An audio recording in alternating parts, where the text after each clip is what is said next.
Casio! Hello, kumusta naman ang lahat? Sana nasa mabuting kalagayan at sana masaya ang lahat. Kumusta naman ang smile natin dyan? Smile ka pa, dali!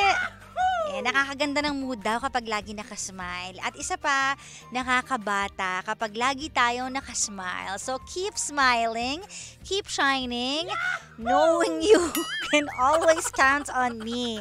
Because that's what friends are for. Wow! Totoo naman, masarap ngumiti kasi kapag ngumingiti tayo, nakaka-attract tayo ng maraming kaibigan at maraming tao sa buhay natin na natutuwa din sa atin. Diba? Pogging driver, kumusta ka naman? Kuya Grab driver, Kuya Taxi driver, Kuya Bus driver, Kuya Jeepney driver, Kuya Tricycle driver, Kuyang driver, kahit nasaan ka man, kumusta ka naman? Sana okay ka at sana napasmile kita ngayon dahil din syempre sa mga magagandang tugtugin natin, diba? Kumusta ang iyong sound trip? Huwag ka mag-alala, ibabalik natin yung sound trip na maganda later. Pero in the meantime, eto na muna ako, kapiling nyo pa rin po, ang nag-iisang chicks ng radyo, walang iba kundi si Cara. At dahil lagi ako nagre-remind sa ating lahat, since it's Thursday ngayon, para naman sa mga nagtsatsaa out there, sa mga tea lovers out there natin, alam nyo ba na meron tayong tsaa na mabango, masarap, at healthy pa? Ito po yung MX3 Tea with Pandan. Gawa siya sa dahon ng mangosteen na hinaluan ng pandan para refreshing ang panlasa. Ang isang sachet po ng MX3 Tea ay good for 1 liter of water, either hot or cold, at pwede rin pong dagdagan ng honey or lemon para sa buong pamilya yung added flavor na yan. At makakatulong din po para ma-detoxify o malinis yung katawan natin for any toxins. For inquiries, visit their website mx3ph.com or call the hotline 0918-8888-693. At eto na nga, pinakahihintay ng lahat, ang ating story for today. Another story na naman po na kukurot sa inyong mga puso o kaya naman ay magpapaiyak sa inyo o magbibigay ng lessons, 'di ba? At we're live once again Sorry na sa ingay ng cellphone ko, ayan. Live po tayo ngayon on Facebook, kaya naman kung ako sa'yo, pindutin mo na sa cellphone mo, hanapin mo po Energy FM 106.7 o kaya naman DJ Cara, DJ space K-A-R-A, ayan. At syempre, pwede kang mag-comment sa ating live ngayon at sa ating magiging story for today. Ano na naman kayang story ang inyong matutunghayan? So kung ready ka na, of course, ready na rin akong i-share sa inyo kung ano ang kwento natin ngayon. Dito lang yan sa Sincerely, Cara.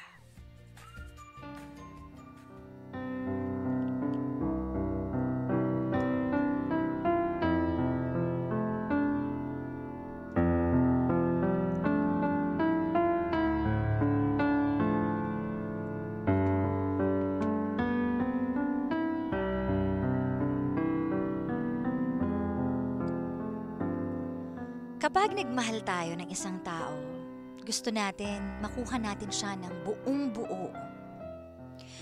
Kagaya rin ng pagmamahal natin sa kanila na buo. Pero kung minsan, may mga pagkakataon na nagmamahal tayo ng buo, binibigay natin ng buo, pero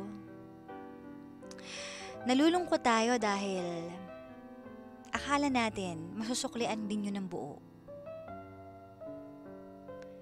Pero may mga complications din kung minsan. Lalo na kapag hindi ikaw ang nauna. At lalo na kung meron siyang mapait na nakaraan na hindi mo kayang tanggapin ng buo. Ito ang story ni Andy. Meron siyang girlfriend na si Vanessa. Pareho daw sila nag-aaral sa college nung time na yon. Nung pareho silang na in love sa isa't isa. Sabi niya, sobrang higpit daw ng magulang ni Vanessa. Kaya naman ingat na ingat siya sa mga kilos na ginagawa nilang dalawa. Eventually, yung pagmamahalan nila ay may pinuntahan. Sobra daw ang respeto niya kay Vanessa pero dumating din sa point na hindi nila ine-expect na may mangyayari sa kanilang dalawa. Kaso nung araw na yon na merong nangyari sa kanilang dalawa, napansin niya na parang affected si Vanessa at parang maluha-luha. Hindi niya maintindihan kung bakit. At nalaman niya na si Vanessa pala ay nahaharas sa school. At nung first time na maharas sa school si Vanessa, ay nagbunga yon ng isang sanggol. Pero dahil hindi pa ready si Vanessa, pinalaglag niya ang bata.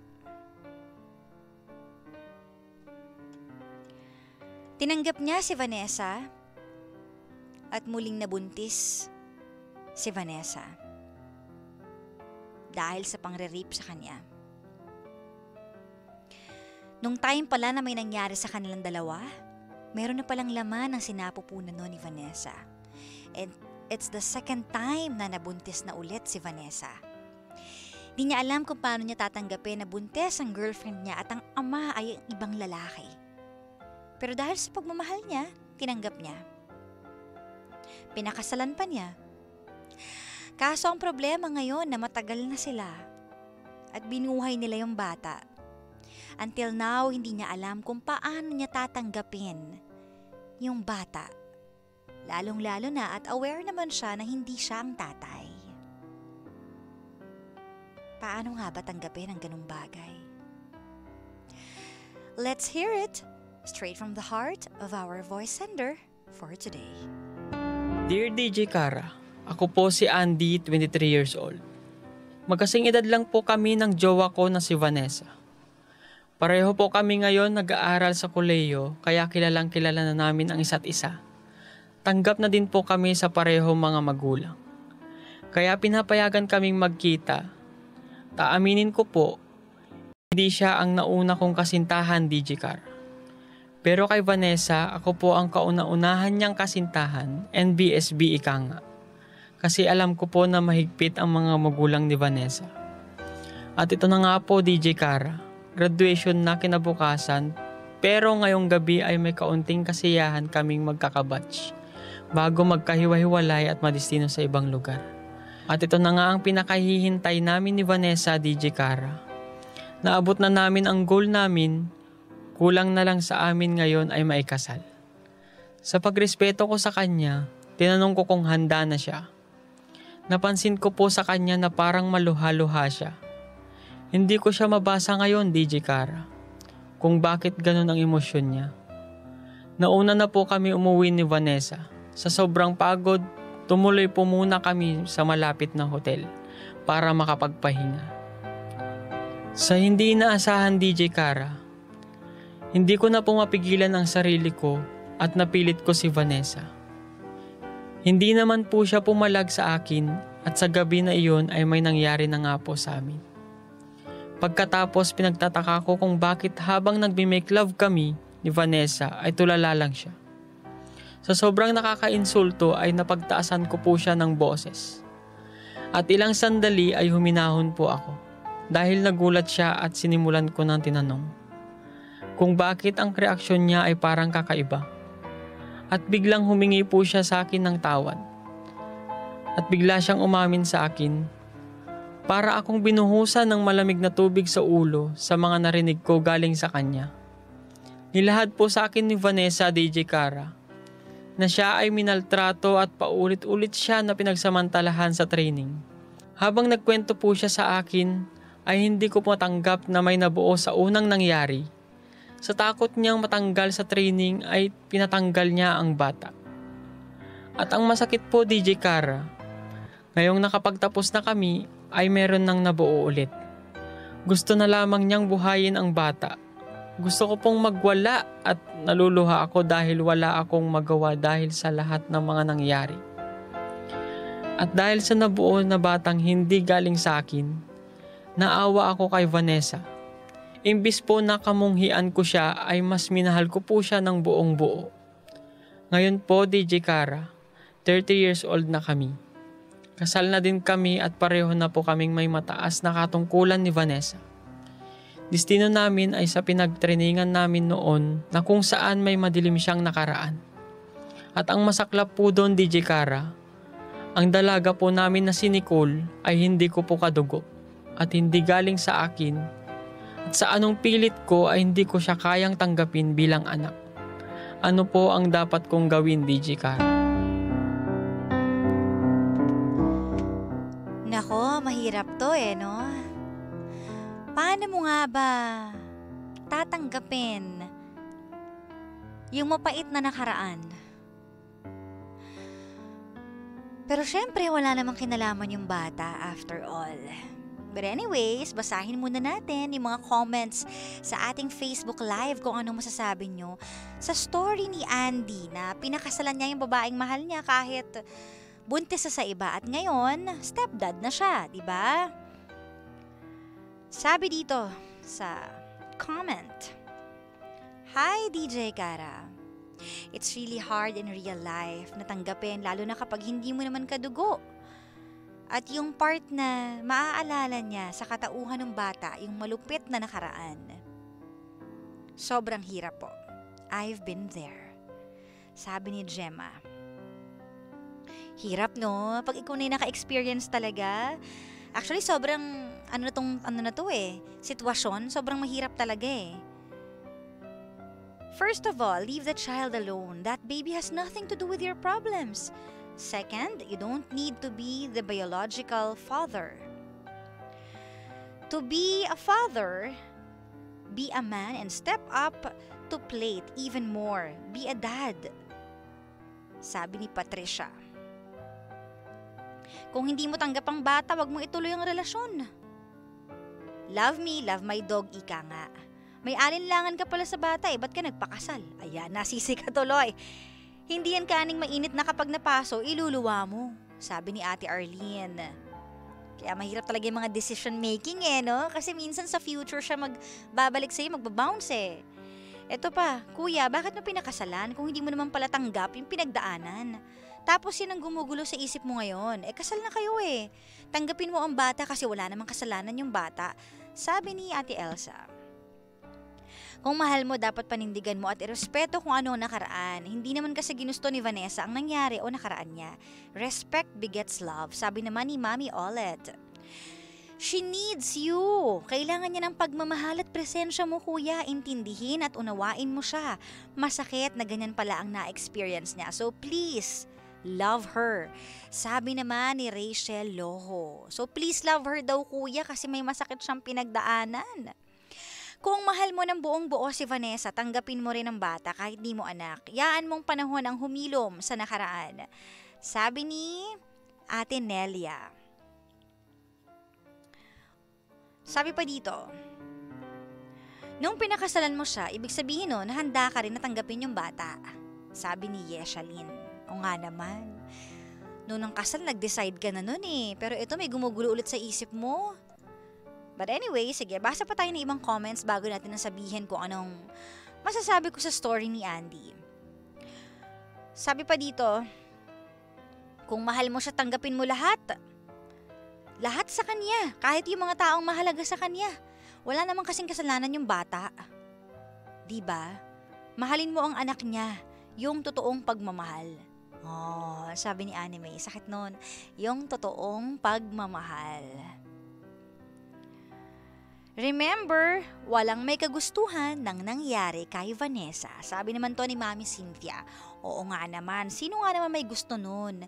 Siyempre kahit si Vanessa, hindi niya ginustong mangyari yon. Nakagawa pa nga siya ng kasalanan dati, diba? Na ipalaglag niya yung bata. Basa pa tayo ng ibang comments. Ito naman sa ating Facebook Live, DJ Kara. Hanapin nyo lang po, DJ Space K-A-R-A. Sabi dito, Hi Ate Kara, pakisabi po wag nang dagdagan ng sakit ng loob ng asawa. Wala namang kasalanan ng bata. Unawain mo siya, pinakasalan mo Sabi ni Nola. Iwanan mo silang mag-ina, simple. In the first place, alam mo naman from the very start eh. Sabi ni Ate Jonah. Oo nga naman, alam mo from the very start.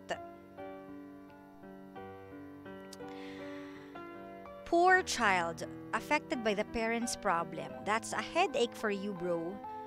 You should have thought first. Saklap niyan. Kawawa si ating, kinalibutan ako, sabi ni Bernard. Kawawa talaga ang bata sa mga ganitong klaseng problema na naiipit. Kung ikaw na nagpalaki sa bata, dapat tanggap mo na siya now, sabi naman ni Ate Len Prado. Bakit nga ba hirap na hirap si Kuya Andy? But anyways, Kuya Andy, masakit naman talaga ang pinagdaanan nyo pareho. Hindi ko sasabihin ikaw lang, hindi ko rin sasabihin si Vanessa lang. Alam mo kung bakit? Kasi hindi lang si Vanessa ang nasaktan. Hindi lang din ikaw ang nasaktan. Pareho kayo. Si Vanessa nakaka-experience ngayon ng pain dulot ng past niya. Dahil na-rape siya eh. Pinagsamantalahan siya eh. Alam niyo ba kung ano yung pakiramdam nung pagkakataon na pinipilit mong gawin ang isang bagay na hindi mo naman gusto? Sobrang sakit nun.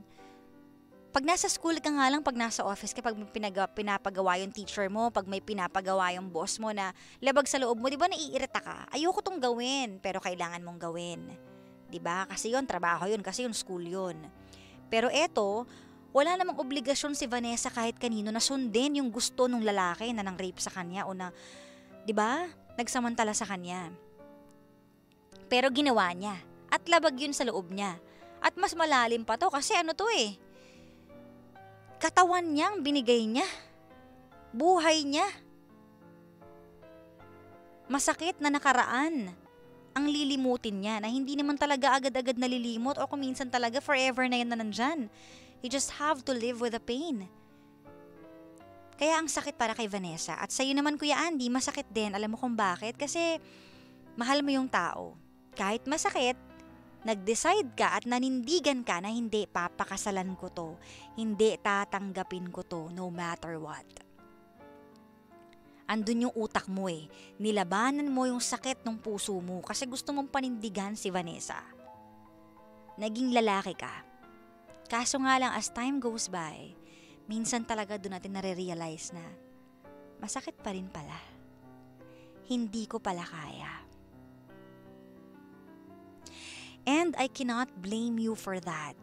Kung sinasabi sa mga comp kanina na, ba't ka nagpakasal? Ba't desisyon mo? Minsan kasi may mga bagay na nagde-decide tayo kasi akala natin kaya natin. But along the way, hindi pala natin kayang panindigan yung desisyon na ginawa natin. Pero Kuya Andy, nanindigan ka na, di ba? Pinaglaban mo na. Alam ko na hindi ganun kadaling matanggal yung pain at hindi mo kailangan madaliin, bilisan ang pag-move on. Wala eh. Pero alam mo kung ano yung kailangan mo lang gawin?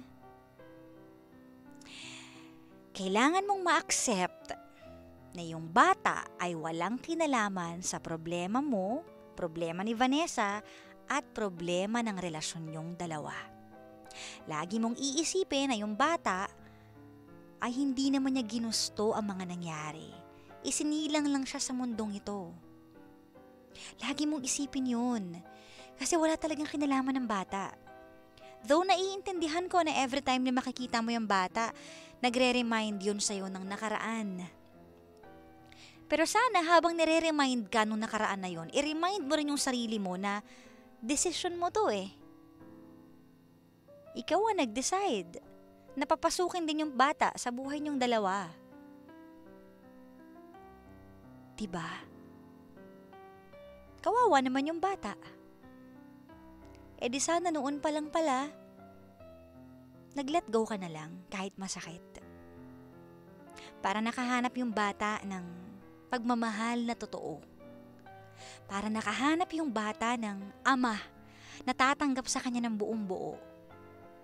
Kasi yung bata, bunga lang yan eh. Yung decision making nasa mga magulang.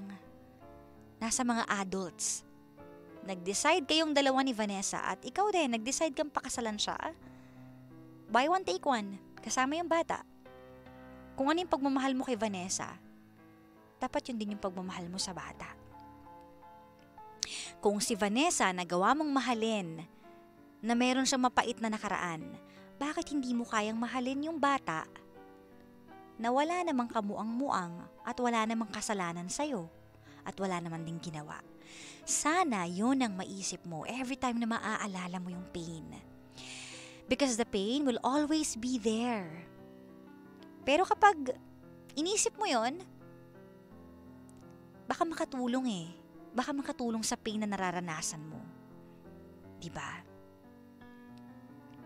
Hindi man agad-agad, pero as long as gusto mo, kasi may mga bagay tayo na pag gusto natin, mangyayari yan Kapag tinulungan mo ang sarili mo dahil gusto mo natanggapin yung bata, unti-unti ang mangyayari yan.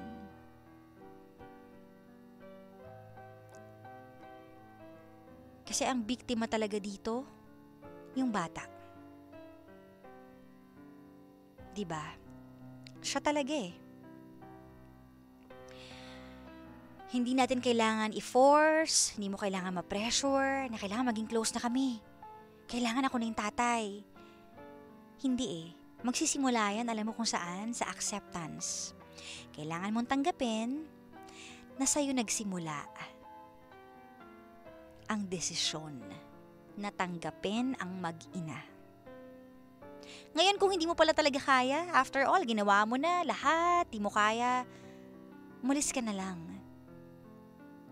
Kasi kung wala ka naman palang peace of mind, para saan ang pagsasama niyong tatlo? Diba? Palayain mo na lang pala sila. Palayain mo rin yung bata. Kasi yung bata, syempre, dahil nandyan ka bilang tatay, maghahanap din yan ng aruga ng isang ama. Mag-e-expect din yan na mahalin siya. Diba? So kung hindi natin kaya, life is short. You decide. Huwag nating ubusin yung panahon natin kung hindi naman pala uubra. Kung hindi mo naman pala kayang mahalin. But once you decide na hindi, kaya ko to, itatawid ko to, kasi mahal ko si Vanessa. At mamahalin ko din yung anak niya kasi bunga lang siya Bunga lang siya ng pagkakamali. Wala siyang kasalanan sa akin. Wala siyang kinalaman sa buong pangyayari. Wala siyang kinalaman sa buong history. Wala siyang kinalaman sa nakaraan. Reminder lang siya na nakaraan. But then again, hindi siya dapat kasali. Kaya sana, Kuya Andy, makapag-desisyon ka.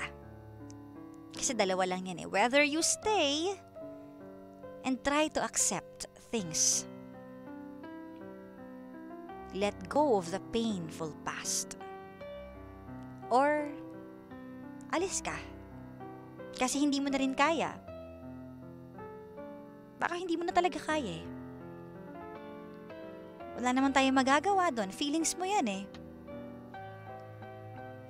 Letting go of your painful past is how you open yourself to a wonderful future. If you focus too much on the painful past, alam mo, you will miss the beautiful future. Sincerely,